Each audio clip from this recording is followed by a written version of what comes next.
My daughter-in-law slept with my husband a week before we signed the divorce papers. I pretended to know nothing. At the meeting, the lawyer handed me a document denying my rights. I smiled. What I did next left everyone in shock. I'm glad to have you here.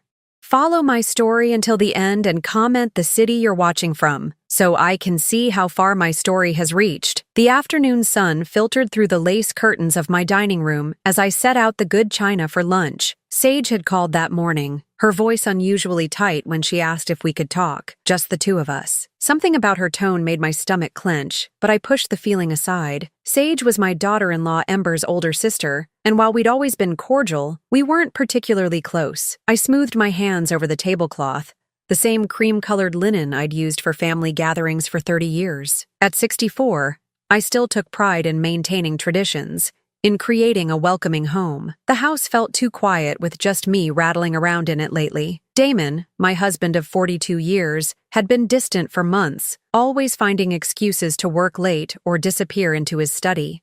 And Wade, our 35-year-old son, was so wrapped up in his marriage to Ember that his visits had become perfunctory at best. The doorbell chimed, and I opened it to find Sage standing on my front steps, clutching her purse like a shield. She looked pale, her usually perfect makeup slightly smudged around her eyes as if she'd been crying. "Nadine, thank you for seeing me," she said, her voice barely above a whisper. "Of course, dear. Come in, come in." I led her to the dining room, noting how her hands trembled slightly as she set down her purse. "I made your favorite cucumber sandwiches, and that lemon cake you complimented last Easter." She managed a weak smile but didn't touch the food I'd carefully arranged. Instead, she stared at her folded hands, her knuckles white with tension. "Sage, what's wrong? You look like you've seen a ghost." She looked up then, and I saw something in her green eyes that made my blood run cold. Pain, guilt, and underneath it all, a desperate kind of love. "Nadine, I need to tell you something, and I don't know how to say it without destroying everything." My heart began to pound, but I kept my voice steady. "Whatever it is, we can work through it together." Sage let out a shaky breath, tears pooling in her eyes. "It's about Ember and Damon." The world tilted slightly, but I forced myself to remain still, my hands folded calmly in my lap. "What about them? They're having an affair." The words tumbled out in a rush, as if she'd been holding them back for so long they'd built up pressure. "I've known for weeks. I saw them together at that little cafe downtown, the one near Damon's office. They were holding hands, kissing, acting like lovers." I felt something inside me crack, like ice breaking on a frozen pond, but my voice remained steady. "Are you certain?" Sage nodded miserably. "I confronted Ember about it. She didn't even try to deny it. She just laughed and said it wasn't any of my business. But Nadine, the things she said about you." Her voice broke completely then. "What things?" I asked, though part of me didn't want to know. "She said you were old and boring, that Damon deserved better. She said once the divorce was final, she'd make sure you got as little as possible. She's been planning this, Nadine, the whole thing. She married Wade to get close to the family, to the money. She's been working on Damon for months." The room spun around me, but I gripped the edge of the table and held on. 42 years of marriage, a son I'd raised with love and dedication, a daughter-in-law I'd welcomed with open arms, all of it crumbling because of greed and betrayal. "Why are you telling me this?" I whispered. Sage reached across the table and grasped my hand. "Because it's wrong. Because you've been nothing but kind to our family, and you don't deserve this. Because Wade doesn't deserve to be married to someone who's capable of this level of deception." She paused, wiping her eyes with her free hand. "And because I love my nephew, and I can't stand watching Ember destroy everything good in this family." I stared at our joined hands, mine wrinkled and spotted with age, hers smooth and young. "Does Wade know?" "No, and I don't know if I should tell him. It would destroy him." I pulled my hand free and stood up slowly, walking to the window that overlooked the garden Damon and I had planted together in our early years. The roses were in full bloom, their red petals bright against the green foliage. Everything looked so normal, so peaceful, but underneath, the roots were rotting. "What will you do?" Sage asked behind me. I turned back to her, and something had shifted inside me. The initial shock was giving way to something cooler, more calculating. I'd spent my entire adult life taking care of others, smoothing over problems, keeping the peace. But this wasn't something that could be smoothed over. Nothing, I said calmly. Sage's eyes widened. Nothing? I'm going to pretend I never heard this conversation. I'm going to smile and play the devoted wife and mother. And I'm going to let them think they're winning.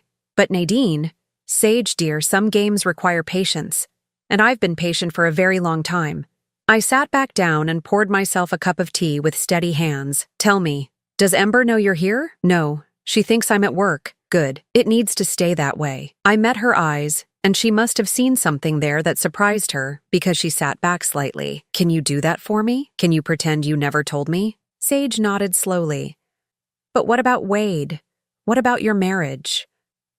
I took a sip of tea, letting the familiar ritual calm my racing thoughts. Some battles aren't won by charging in with guns blazing, dear. Sometimes you have to let your enemies think they've already won. After Sage left, I sat alone in my dining room for a long time, staring at the untouched cake and sandwiches. The house felt different now, as if the very walls had shifted. Every family photo on the mantel, every shared memory attached to the furniture and decorations, all of it tainted by the knowledge of what was happening under my own roof. When Damon came home that evening, I was in the kitchen preparing his favorite dinner, pot roast with carrots and potatoes, the same meal I'd made every Thursday for 40 years. Smells good, he said, not meeting my eyes as he loosened his tie. Long day at the office? I asked pleasantly, as if I didn't know he'd probably spent his lunch hour with my daughter-in-law. The usual. He disappeared upstairs to change, and I continued setting the table, my movements automatic and precise. When he returned, we ate in relative silence, the conversation limited to mundane topics about the weather and household repairs. But I watched him carefully now, noting things I'd overlooked before. The way he checked his phone constantly, the new cologne he'd started wearing, the fact that he no longer looked at me when he spoke. 42 years, and I was just now seeing my husband clearly. That night, as he lay beside me in our king-sized bed, I stared at the ceiling and made a decision. They wanted to play games? Fine. But they had no idea who they were playing against. Living with the knowledge of betrayal was like walking on broken glass. Every smile I forced, every pleasant conversation I maintained, cut deeper into my soul. But I persisted, playing my role as the unsuspecting wife and mother while carefully observing the elaborate deception unfolding in my own home. 3 days after Sage's revelation, Ember arrived for our usual Sunday dinner.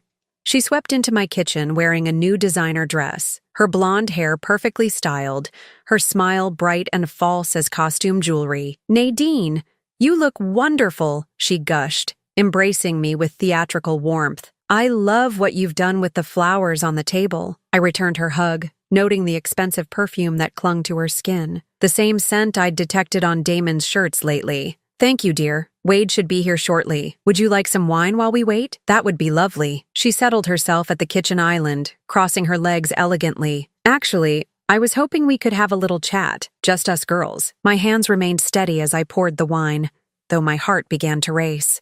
"Of course.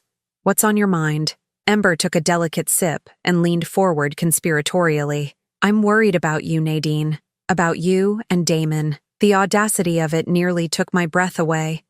Here she was, the architect of my marriage's destruction, pretending to be concerned. "Oh? Why would you be worried?" "Well, you two seem so distant lately. At family gatherings, there's this tension." She placed her manicured hand over mine in a gesture of false sympathy. "Marriage can be so challenging after so many years. The spark just fades sometimes." I nodded thoughtfully, as if considering her words. "You know, you might be right. We have been going through a rough patch." Ember's eyes lit up with satisfaction that she tried to disguise as concern. "Have you considered counseling? Or maybe it's time to think about what would make you both happier in the long run." "You think we should divorce?" I asked, my voice carefully neutral. "I'm not saying that." She backtracked quickly, but I could see the excitement beneath her concerned facade. "I just think life is too short to stay in a marriage that isn't fulfilling. You deserve to be happy, Nadine. You deserve someone who appreciates you." The irony was suffocating. "That's very thoughtful of you to say." "I care about this family," she continued, her voice taking on a practiced sincerity. "Wade would want both his parents to be happy, even if that means apart. And honestly, you're still such an attractive woman. I'm sure there are plenty of men who would be thrilled to have someone like you." I smiled and nodded, playing the role of the naive older woman being gently guided toward divorce by her caring daughter-in-law. Inside, I was cataloging every word, every gesture, every calculated manipulation. When Wade arrived, the dynamic shifted immediately. Ember transformed into the devoted wife, hanging on his every word, touching his arm constantly, laughing at his jokes with exaggerated delight. But I noticed how her eyes would drift to the doorway whenever Damon's car pulled into the driveway. Damon entered the dining room 20 minutes late, claiming he'd been detained at the office. Ember's cheeks flushed pink when he kissed my cheek in greeting, and I watched as their eyes met for just a moment too long across the table. "Sorry I'm late," Damon said, taking his usual seat. "Crisis at the Matthews account." "No problem at all," Wade replied. "We were just talking about the vacation Ember and I are planning for next month." "Oh, that's right," Damon said, his attention suddenly focused. "Where are you thinking of going?" "We haven't decided yet," Ember said, her voice breathier than usual. "Maybe somewhere warm, tropical, a place where we can just escape from everything." The way she looked at Damon when she said escape made my stomach turn, but I continued cutting my roast beef with steady hands, maintaining my pleasant expression. "That sounds wonderful," I said. "You young people work so hard. You deserve a break." After dinner, while Wade and I cleared the dishes, Ember and Damon remained at the table, their conversation low and intimate. I strained to catch fragments of their words. "Can't keep doing this." Ember's voice, urgent and pleading. "Not much longer." Damon's reply, reassuring. "She suspects something." Ember again, worried. "She doesn't know anything." Damon, dismissive. "They were wrong. I knew everything." But I continued loading the dishwasher, humming softly to myself as if I didn't have a care in the world. The following week, I made an appointment with my lawyer, not the family attorney Damon and I had used for years, but a sharp woman named Patricia Chen who specialized in complex divorce cases. Her office was downtown, far from our usual haunts, ensuring I wouldn't be seen by anyone who might report back to Damon. Patricia was younger than me, probably in her 40s, with intelligent dark eyes and an air of competence that immediately put me at ease. "Mrs. Morrison," she said after I'd explained my situation, "I have to ask why you haven't confronted your husband directly about the affair." I clasped my hands in my lap, choosing my words carefully, "because I want to understand exactly what I'm dealing with before I make any decisions. This house, our assets, our family legacy, I need to know where I stand legally." Patricia nodded approvingly. "Smart approach. Let's start with the basics. How are your assets currently titled?" For the next hour, we went through everything. The house, purchased 40 years ago with money from my family's estate. The investment accounts, accumulated over decades of careful saving. The family business that Damon had inherited from his father. Most importantly, the trust that had been established by my grandfather, which included the house and several other properties. "This is interesting," Patricia said, studying the trust documents I'd brought. "Your grandfather was quite forward-thinking. This trust has some very specific provisions about inheritance and divorce." "What kind of provisions?" "Well, the house can never be sold or transferred to anyone outside your direct bloodline. Even if you divorce, your husband would have no claim to it.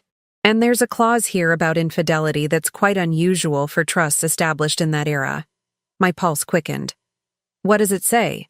Patricia read from the document. "In the event that a marriage is dissolved due to adultery, the innocent party retains all rights to trust properties, and the offending party forfeits any claim to assets derived from or connected to said trust." I sat back in my chair, feeling something like hope stir in my chest for the first time in weeks.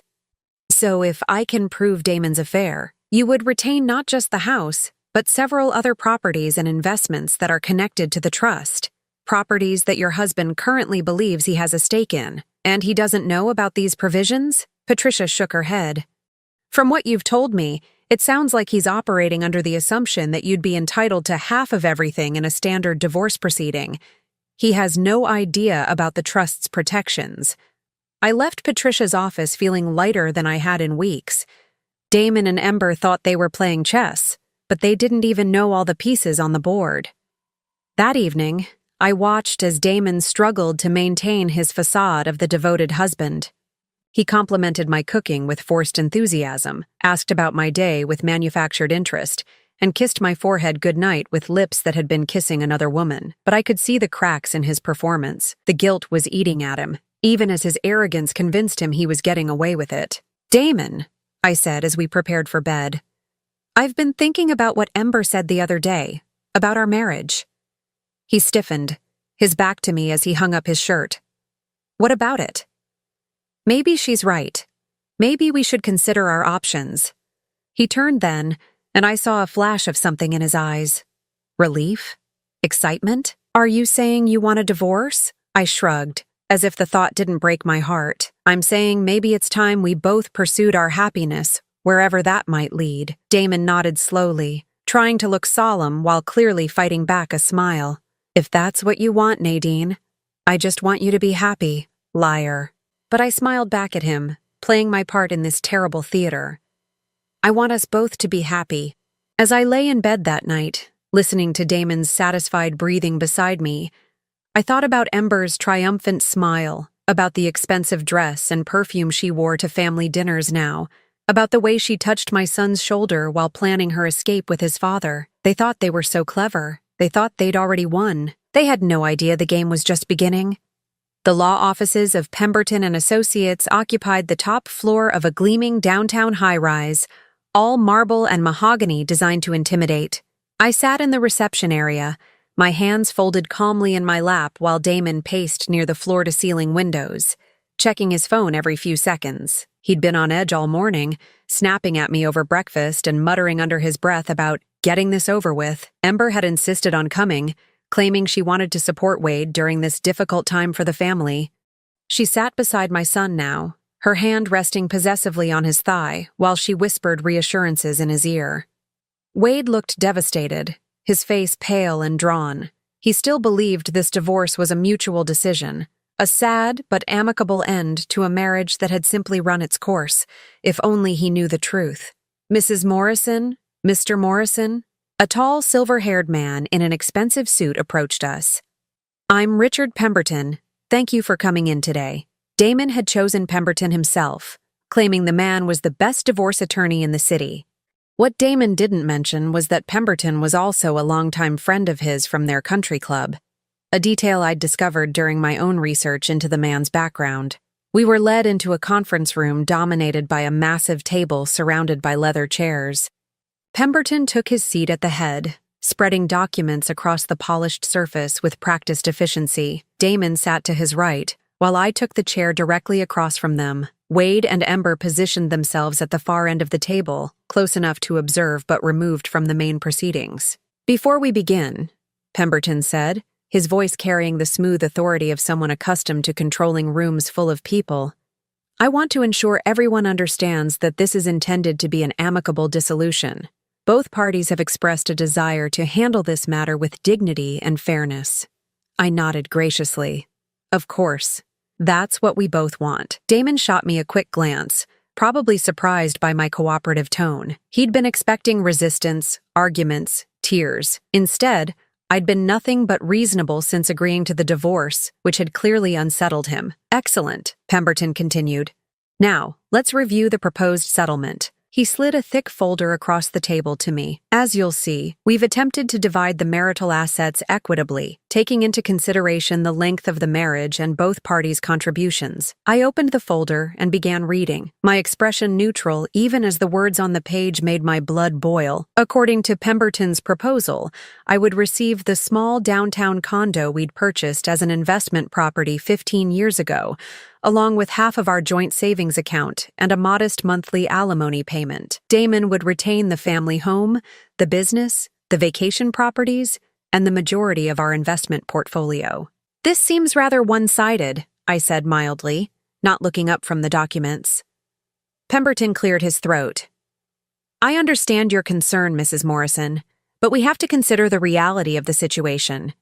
Your husband has been the primary breadwinner throughout the marriage, and the business requires continuity of leadership. The house has significant maintenance costs that would be difficult for you to manage on a reduced income." Translation: they thought I was too old, too dependent, too too naive to fight for what was rightfully mine. Additionally, Pemberton continued, his tone becoming more condescending, there are some complications regarding the house specifically. It appears there may be some irregularities with the original deed and trust documentation. Until those issues are resolved, it would be prudent to leave the property in Mr. Morrison's name to avoid any legal complications. I almost laughed at the sheer audacity of it. They were trying to steal my family's house using fabricated legal complications. I could see Ember sitting straighter in her chair, probably calculating how soon she could redecorate the master bedroom. I see, I said quietly. And these irregularities, when do you expect them to be resolved? Pemberton waved his hand dismissively. These things can take years to sort out. Generational property transfers, trust modifications. It's quite complex. Really, it's better for everyone if we keep things simple. Out! Damon leaned forward, his voice taking on the patient tone he'd used to explain complex business deals to me over the years. Nadine, I know this isn't easy, but Pemberton knows what he's talking about. This way, you won't have to worry about property taxes, maintenance, all those headaches. The condo will be perfect for you. Much more manageable. Manageable? As if I were a child who needed to be protected from adult responsibilities. I looked around the table, taking in each face. Pemberton, smug and satisfied with his clever manipulation of legal language. Damon, trying to look sympathetic while barely containing his excitement at getting everything he wanted. Ember, her eyes bright with triumph as she imagined herself as mistress of my family home. And Wade, my sweet boy, looking uncomfortable but trusting that his parents were handling things fairly. Well, I said, closing the folder with a soft snap, I suppose you've thought of everything. Pemberton smiled, probably thinking he'd won. We've tried to be thorough, yes. Of course, you're welcome to have your own attorney review the documents, but I think you'll find everything is quite standard for a case like this. A case like this. A devoted wife of 42 years being discarded so her husband could play house with their son's wife. That won't be necessary, I said, reaching for the pen Pemberton offered. Where do I sign? The room went silent. Even Ember looked surprised by my immediate capitulation. Are you sure, Mom? Wade asked, his voice uncertain. Maybe you should take some time to think about it.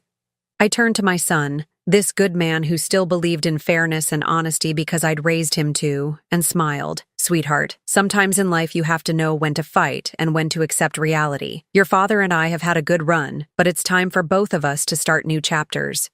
Damon was frowning now, clearly puzzled by my easy surrender. He'd expected a battle, had probably prepared arguments and justifications for why he deserved everything. My compliance was making him nervous.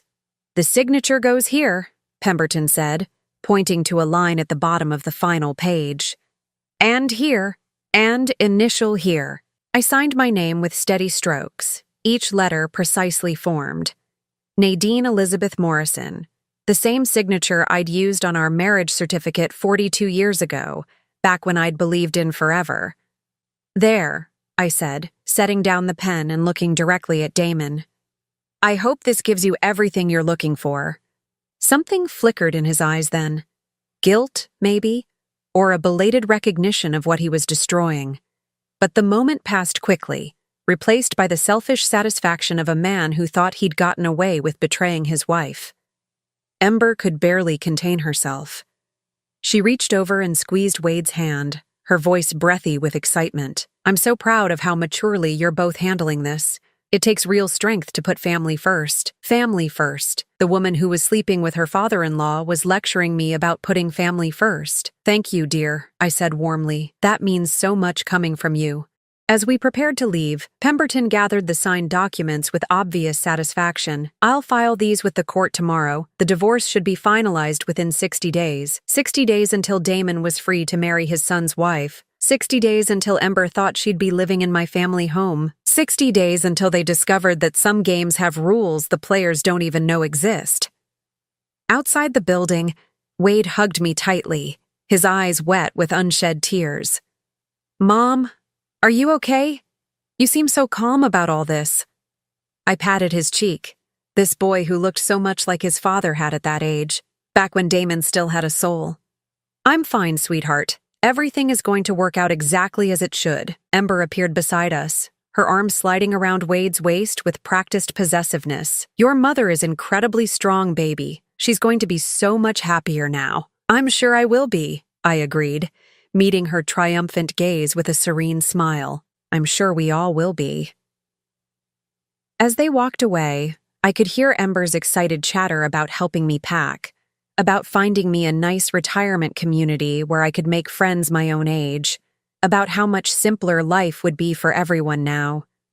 I stood there in the shadow of the high-rise, watching my husband and daughter-in-law celebrate their victory, and felt a deep, cold satisfaction settle in my chest. They thought they'd won. They thought they'd outsmarted the naive old woman who'd spent 42 years taking care of everyone else. They had no idea that in exactly 60 days, when their divorce became final and they tried to claim their prizes, they would discover that some property belongs not to husbands or wives, but to bloodlines that stretch back generations. I walked to my car with steady steps, already thinking about the phone call I needed to make to Patricia Chen. There were preparations to complete, documentation to gather, and a few more moves to make in this chess game they didn't even know they were losing. The real show was about to begin. 2 weeks after signing the divorce papers, I was tending to my rose garden when I heard the sound of tires crunching on gravel. Wade's car pulled into the driveway, but something was wrong. Instead of his usual cheerful wave, he sat behind the wheel for a long moment, his hands gripping the steering wheel as if it were the only thing keeping him upright. When he finally emerged, I could see that my son was broken. His usually pristine appearance was disheveled, his shirt wrinkled, his hair uncombed. But it was his eyes that broke my heart. They held the hollow, devastated look of someone whose world had just collapsed. "Wade?" I set down my gardening shears and hurried toward him. "Sweetheart, what's wrong? What's—" He looked at me for a moment, his mouth opening and closing as if he couldn't find the words.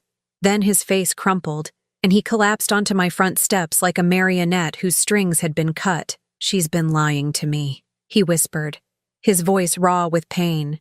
"All this time she's been lying, and—" I sat down beside him, not trusting myself to speak. Part of me wanted to wrap my arms around him and tell him everything would be okay. Another part wanted to demand details, to finally have confirmation of what I'd known for weeks. Instead, I waited, letting him find his way to the truth at his own pace. "I found text messages," he continued, staring at his hands. "Hundreds of them, between Ember and Dad. They've been planning this whole thing for months." My heart ached for him, but I forced my voice to remain calm. "Planning what exactly?" Wade let out a bitter laugh that sounded nothing like my gentle son. "The divorce. The affair. They thought they were so clever, waiting until after you signed the papers to run off together. Ember was bragging to someone about how easy it was to manipulate both of you." The words hit me like physical blows, even though I'd known the truth for weeks. Hearing it from Wade's lips made it real in a way that all my observations and suspicions hadn't. "How did you find out?" I asked quietly. "Sage called me." Wade's voice was thick with gratitude and grief. "She said she couldn't watch this happen anymore. She told me where to look, what to search for."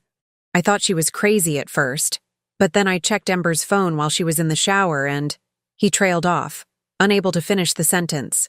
I could imagine what those messages contained.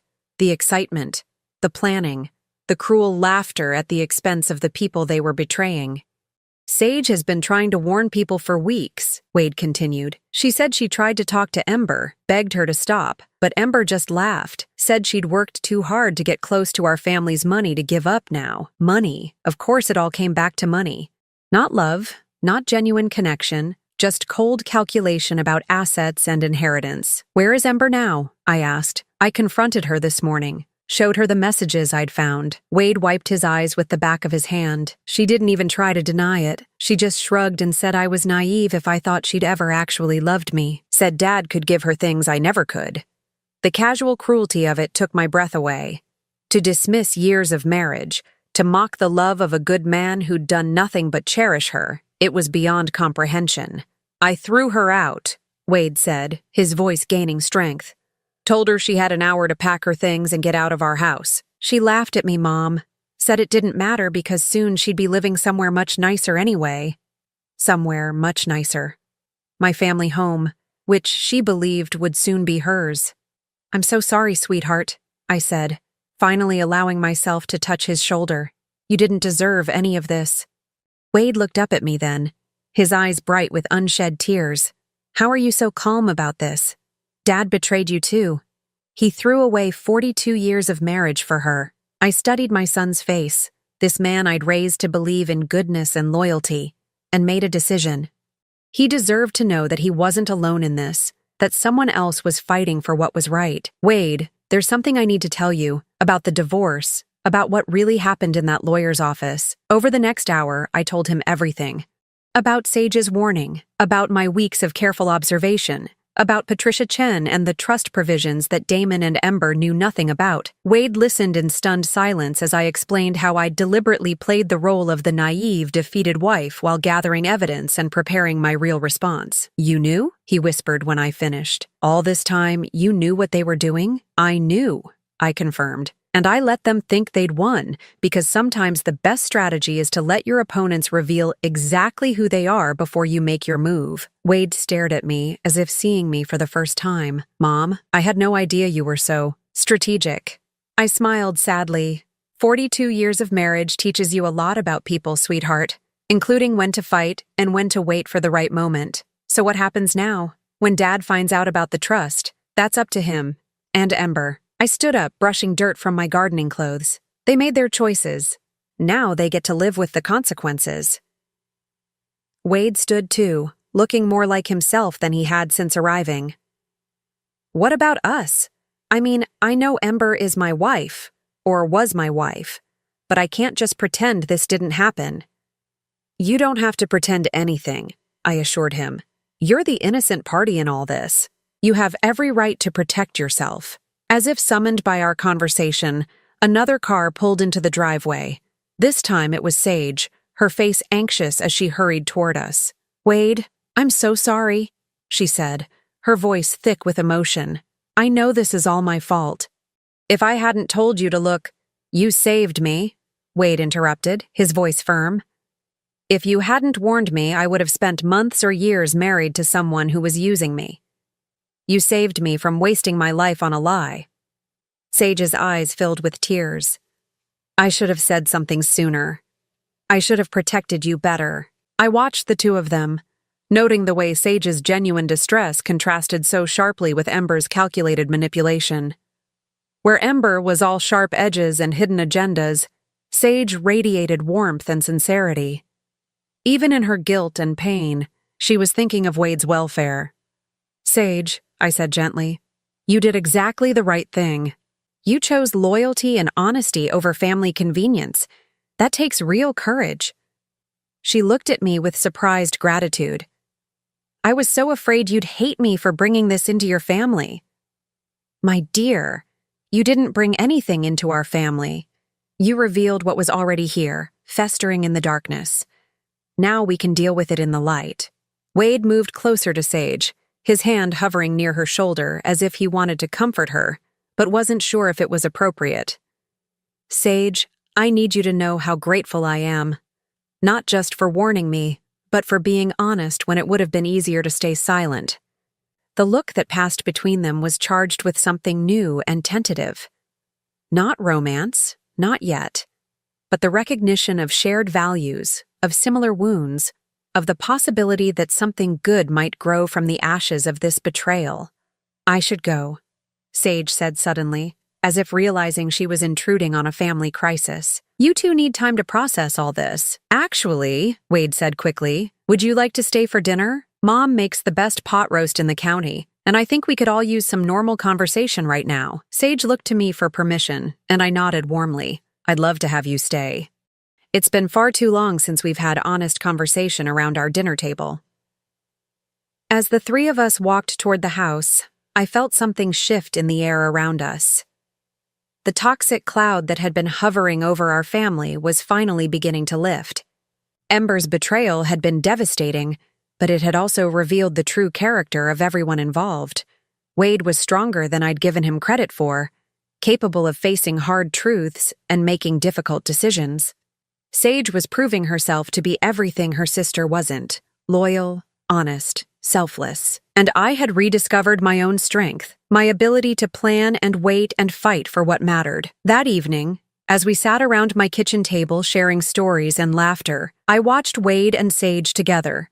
There was something healing in their connection, a recognition that they had both been betrayed by someone they loved, but that betrayal didn't have to define them. You know, Sage said quietly as we cleared the dishes, Ember always said I was too soft, too trusting. She said nice people finish last. Wade paused in his work, looking at her intently. I used to think being decent was enough, that if you treated people well and trusted them, they'd do the same for you. And now? I asked, curious about how this experience would change my son. Wade glanced at Sage, then back at me. Now I think being decent is still the right choice. But it doesn't mean you have to be naive. You can be kind and still protect yourself. You can trust people who prove they deserve it. As the evening wound down and Sage prepared to leave, Wade walked her to her car. Through the kitchen window, I watched them stand talking quietly in the driveway, their conversation intimate and earnest. When he finally returned to the house, there was something different about his expression. "She's remarkable," he said simply. "Yes, she is," I agreed. "Very different from her sister." Wade nodded thoughtfully. "I keep thinking about what you said earlier, about letting people reveal who they really are. Ember showed me exactly who she was, but I was too blind to see it. But Sage, she's been showing me who she is too, and I almost missed it because I was so focused on the wrong person. The heart heals, Wade, and when it does, it often sees more clearly than before." That night, as I prepared for bed in the house that would soon legally be mine again, I thought about the strange turns life takes. Ember's betrayal had been devastating, but it had also created opportunities for truth, for genuine connection, for new beginnings based on honesty rather than deception. In trying to destroy our family, Ember had actually revealed its strength. She'd stripped away the pretenses and false loyalties, leaving only what was real and worth preserving. Tomorrow, I would call Patricia Chen and begin the final phase of my plan. But tonight, I felt something I hadn't experienced in months. Hope. The call came on a Tuesday morning, exactly 63 days after I'd signed those divorce papers in Pemberton's office. I was having coffee on my back porch, watching the sunrise paint the sky in shades of gold and pink, when my phone rang. Damon's name appeared on the screen, and for the first time in months, I felt genuine amusement as I answered. "Hello, Damon. What the hell have you done?" His voice was raw with panic and rage, all pretense of civility abandoned. I took a leisurely sip of my coffee before responding. "Good morning to you too. I'm fine. Thank you for asking. The weather is lovely today." "Don't play games with me, Nadine. My lawyer called an hour ago. He says there's a problem with the house. Some bullshit about a trust that no one mentioned before." "Oh, that." I kept my voice light, conversational. "Yes, I imagine that came as quite a surprise." The silence on the other end stretched long enough that I wondered if he'd hung up. Then his voice came back, lower and more dangerous than before. You knew about this trust the whole time, didn't you?" "Of course I knew. It's my family's trust, Damon.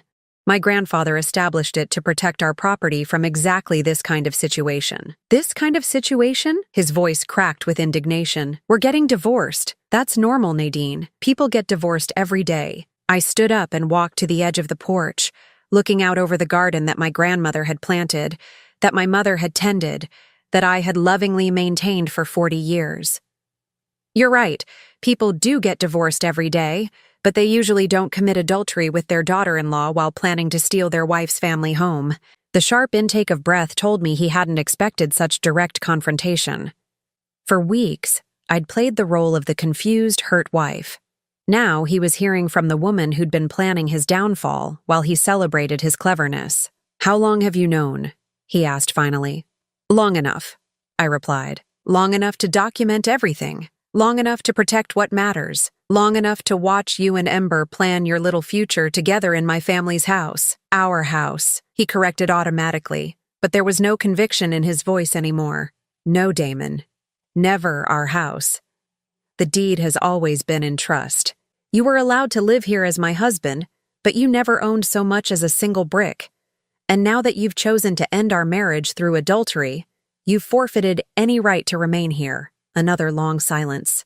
Then, in a voice that sounded like a man watching his world collapse, "Where am I supposed to go?" The pathetic quality of the question almost made me feel sorry for him. Almost. "I imagine you and Ember will figure something out. You're both so clever, after all. Nadine, please. Can't we work something out? I know I made mistakes, but..." "Mistakes?" I cut him off, my voice sharp for the first time. Mistakes are forgetting to pick up milk or missing an anniversary. What you did was a deliberate betrayal of everything we built together. What you did was seduce our son's wife and plan to steal my inheritance. Those aren't mistakes, Damon.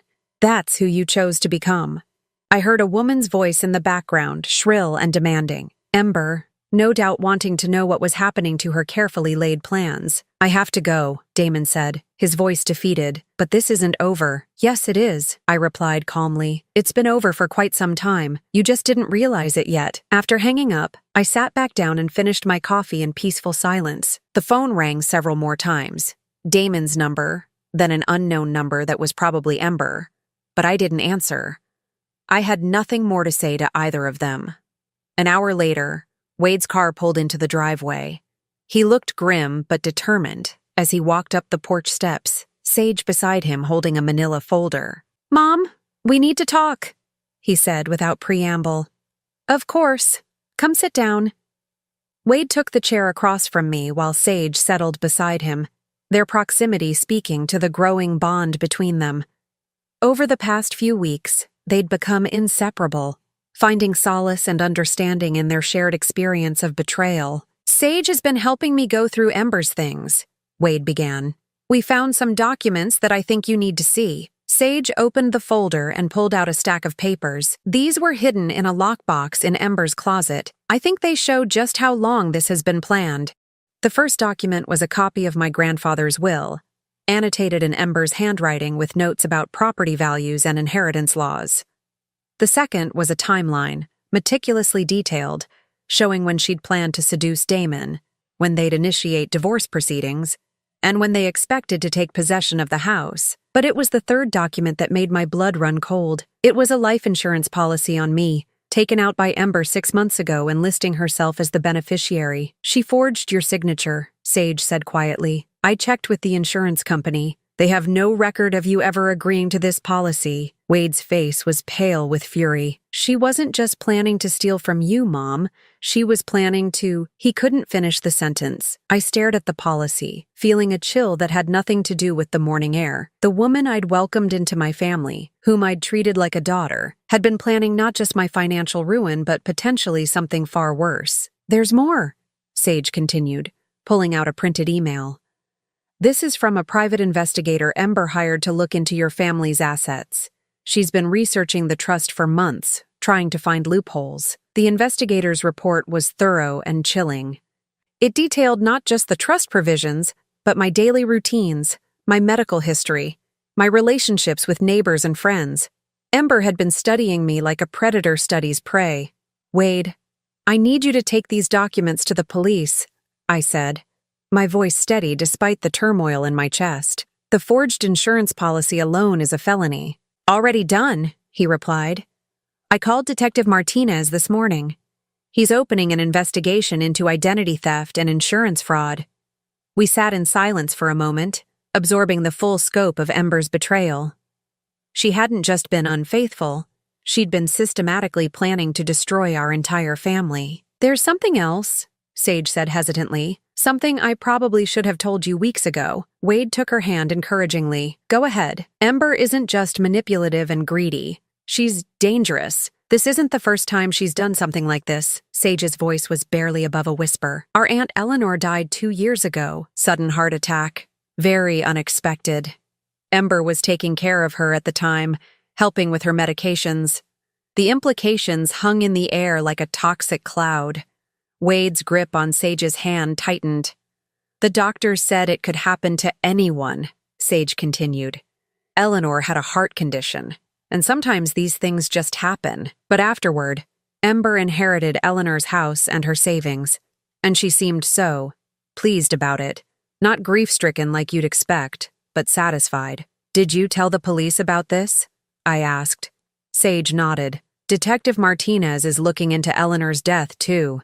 He said they might be able to exhume the body if they find enough evidence to warrant an investigation. We were interrupted by the sound of a car pulling up the driveway with unnecessary aggression. Through the trees, I could see Damon's Mercedes, followed by a small moving truck. Ember emerged from the passenger seat like a fury, her perfect facade finally cracking to reveal the calculating predator beneath. "That's my cue to go inside," I said, standing. "Wade, would you and Sage mind handling this? I don't think I can look at either of them right now without saying something I might regret." From my living room window, I watched the confrontation unfold on my front lawn. Ember was screaming at Wade, her face twisted with rage as she pointed at the house. Damon stood beside the moving truck, his shoulders slumped in defeat. Two burly movers waited uncertainly, unsure whether to unload their cargo. Wade's voice carried through the glass, calm but implacable. "You're not welcome here, Ember. Neither of you are." "This is my house," Ember shrieked. "We signed papers, it's ours." "No," Sage said, stepping forward to stand beside Wade. "It never was, and it never will be." The look Ember gave her sister was pure venom. "You did this. You poisoned them against me. You're just jealous because I found a way out of our pathetic family, and you're still stuck being nobody." "I'd rather be nobody than be you," Sage replied quietly. Ember lunged forward as if to attack her sister, but Wade stepped between them, his presence enough to stop her advance. For a moment, the three of them formed a tableau.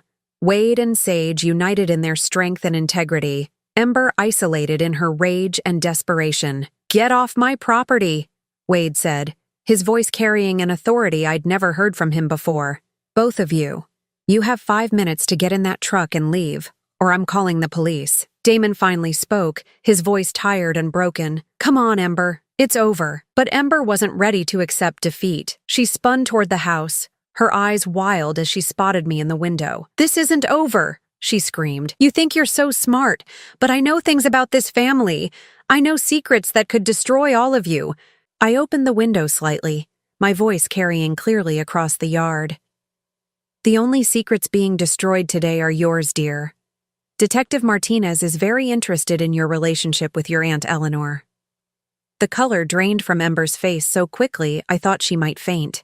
Damon grabbed her arm, pulling her toward the truck with sudden urgency. "We're leaving," he called out. "We're leaving right now." As the moving truck pulled away, followed by Damon's Mercedes, I felt something release in my chest. The strangers who had invaded my home, who had planned to steal my legacy and possibly worse, were finally gone. Wade and Sage came inside, both looking emotionally drained but victorious. "It's over," Wade said, collapsing into my favorite armchair. "They're really gone." "The house part is over," I corrected gently, "but Ember still needs to face consequences for what she's done. The forgery, the fraud, possibly Eleanor's death. Justice moves slowly, but it moves." Sage curled up on the couch, looking younger and more vulnerable than her 30 years. "I keep thinking I should feel sorry for her. She's my sister after all, but I can't. She chose this path, step by step, decision by decision." "You don't owe her your sympathy," I assured her. "She made her choices. Now she gets to live with them." As evening fell, the three of us prepared dinner together in my kitchen. It felt like a celebration, though none of us said so explicitly. We were celebrating survival, integrity, and the bonds that truly matter. Looking at Wade and Sage working side by side, I could see something beautiful growing between them. Not the desperate, grasping love that Ember had offered, but something real and lasting, built on mutual respect and shared values. "You know," I said as we sat down to eat, "this house has seen a lot of history. My grandmother raised 5 children here.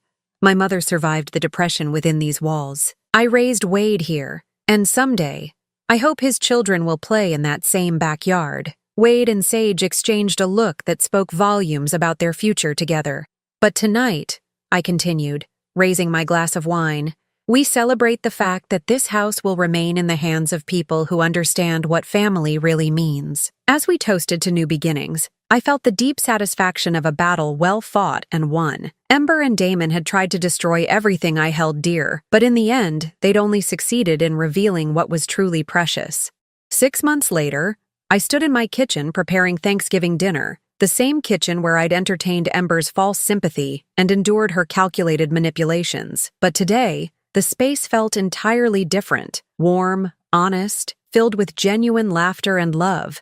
Wade was at the stove, carefully basting the turkey with the same concentration he'd shown as a child learning to tie his shoes. Sage sat at the kitchen island, her engagement ring catching the afternoon light as she chopped vegetables for stuffing. They'd announced their engagement a month ago, and seeing them together still filled me with quiet joy. "Mom, the timer for the sweet potatoes is going off," Wade called out, his sleeves rolled up and an apron protecting his shirt. "I've got it," Sage said, sliding off her stool with practiced ease.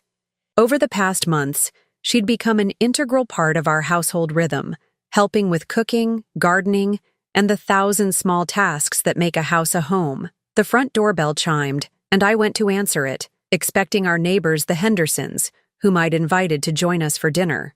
Instead, I found Detective Martinez standing on my porch, his expression serious but not grim. "Mrs. Morrison, I hope I'm not interrupting your holiday." "Not at all, Detective. Please come in. Can I offer you some coffee? We have plenty of food if you'd like to stay for dinner." He followed me into the living room, declining my offer of refreshment. "I wanted to update you on the investigation before the holiday weekend." Wade and Sage appeared in the doorway, their faces tense with anticipation. "Ember Holbrook has been formally charged with insurance fraud, identity theft, and conspiracy to commit fraud," Martinez began. "The district attorney feels confident about securing convictions on all counts." "And Eleanor?" Sage asked quietly. Martinez's expression grew more serious. "The exhumation revealed traces of digitalis in your aunt's system. Levels that would be consistent with intentional poisoning, not accidental overdose from her heart medication." Sage's hand flew to her mouth. "She really killed her." "We're building a case for first-degree murder. Ember's fingerprints were found on the medicine bottles, and we discovered she'd been researching the effects of digitalis online for weeks before Eleanor's death. I felt a chill that had nothing to do with the November air. What about Damon? No evidence of his involvement in Eleanor's death. But he's been charged as an accessory to the fraud schemes. His cooperation with the investigation will likely result in a reduced sentence." After Martinez left, we sat in the living room, absorbing the news. Justice was finally being served, but it felt hollow somehow. Eleanor was still dead, Wade's marriage was still destroyed, and 42 years of my life had still been built on a foundation that crumbled the moment my husband chose betrayal over loyalty. "Are you okay, Mom?" Wade asked, noting my silence. I considered the question carefully. "I'm relieved," I said finally. "Relieved that Ember can't hurt anyone else. Relieved that Eleanor will get justice. But mostly, I'm relieved that we survived this with our integrity intact." Sage reached over and squeezed my hand. "I keep thinking about all the what-ifs. What if I hadn't told you about the affair? What if you hadn't known about the trust? What if Ember had succeeded?" "But she didn't," Wade pointed out. "And we're all stronger now because of it." He was right. The past 6 months had tested us in ways I'd never imagined, but we'd emerged more connected, more honest with each other, more aware of what truly mattered. The Hendersons arrived shortly after, followed by Patricia Chen and her husband, whom I'd invited after discovering we shared a love of gardening. The dining room filled with conversation and laughter, the kind of genuine warmth that can't be manufactured or manipulated. As we sat down to dinner, I looked around the table at the faces gathered there. Real friends, chosen family, people who cared about each other without agenda or calculation. This was what Ember had never understood. That true wealth isn't measured in property values or bank accounts, but in the quality of the relationships you build. "Before we eat," I said, standing and raising my wine glass, "I want to say something." The conversation quieted, all eyes turning to me. This year has been one of the most difficult of my life. I lost a marriage I thought would last forever. I discovered that someone I loved was capable of unimaginable betrayal. I learned that my family was under attack from within. I paused, meeting each pair of eyes around the table. But I also learned that I'm stronger than I ever imagined. I learned that my son is a man of integrity who chooses love over revenge. I learned that sometimes the greatest gifts come disguised as losses. I looked directly at Sage. this woman who'd had the courage to speak truth when silence would have been easier. I learned that family isn't just about blood. It's about people who stand by you when the world tries to tear you down. People who choose honesty over convenience, loyalty over self-interest. Wade stood and raised his own glass. To Mom, who taught us that grace under pressure isn't just a saying, it's a way of life. To Nadine, Patricia added, who proved that patience and planning can overcome any adversary.